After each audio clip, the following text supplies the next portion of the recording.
People talk about post-trail depression like it's something you can point to, but it's not. It's incorporeal. It has no shape, no form, no physical weight.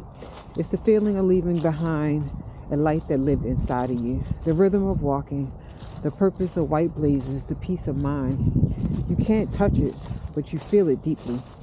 Coming home from the AT changes you, not in your body, but in your soul.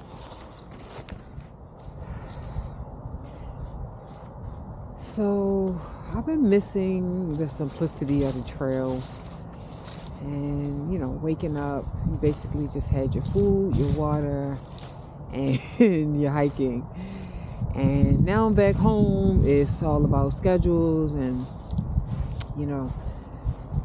appointments and things like that. And so I've been really missing that aspect of the trail.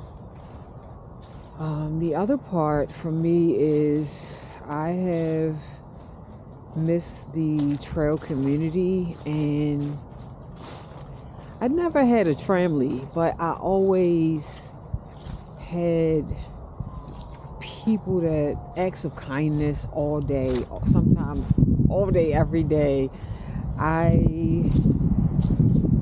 Instant friendships out there, just talking to people because you had this big thing in common. It was really just an embracing of that moment. And so truly miss, those moments. And now that I'm back home, and I will say that I'm not back to work yet, it has been like a tug of war in terms of creating this space for me and this environment for me that resembles the trail somewhat, and meaning that obviously not walking daily in terms of my job, but creating that peace, creating that freedom that I had out on the Appalachian Trail is very important for me, and allowing myself to live this life fully in its full capacity. And so I haven't gone back to work. I don't know what that looks like for me yet, but I will say since I've been back, I've had these moments. They weren't they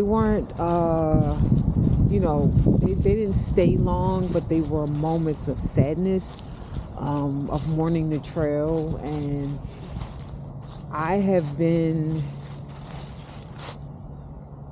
doing a lot of outdoor activity. I have kept in contact with my trail friends. I'm supposed to meet up with one of my trail buddies. He lives here in Maryland, so I'm supposed to be meeting up with him.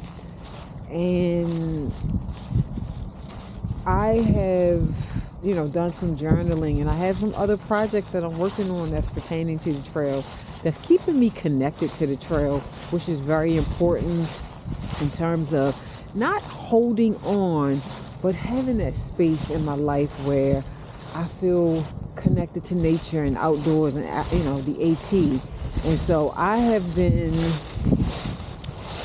missing the trail in a way that I've been wanting to plan another trek. And so I'll talk about that in another video.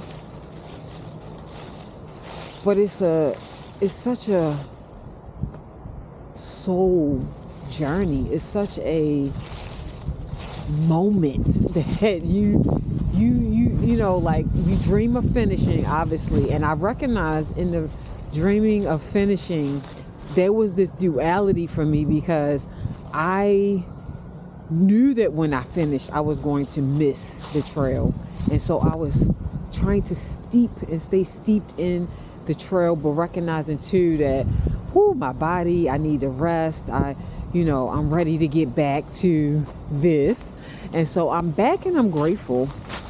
And I think one of the important other things is that being grateful, staying grounded, is important when you come back. But getting out in nature, please. We know the people that have done the trail and have done treks, the endorphins.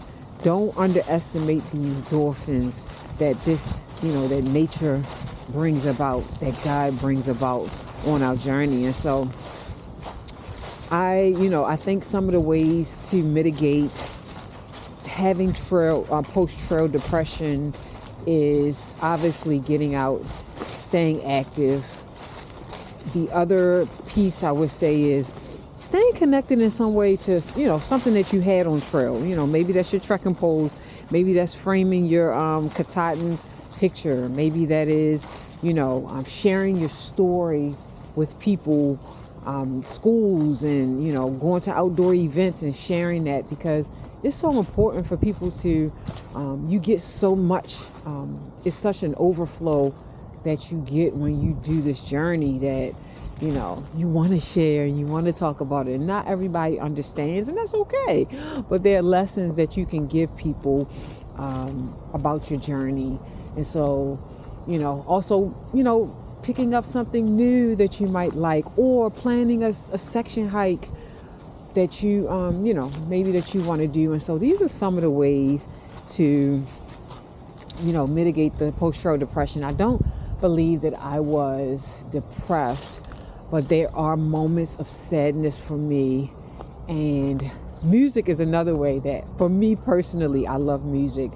And it, music can raise your vibration, and it also can lower depending on the frequency of the music. But music has been one of those go-tos for me to stay out of that space of, don't get me wrong. I think one thing I also want to point out is that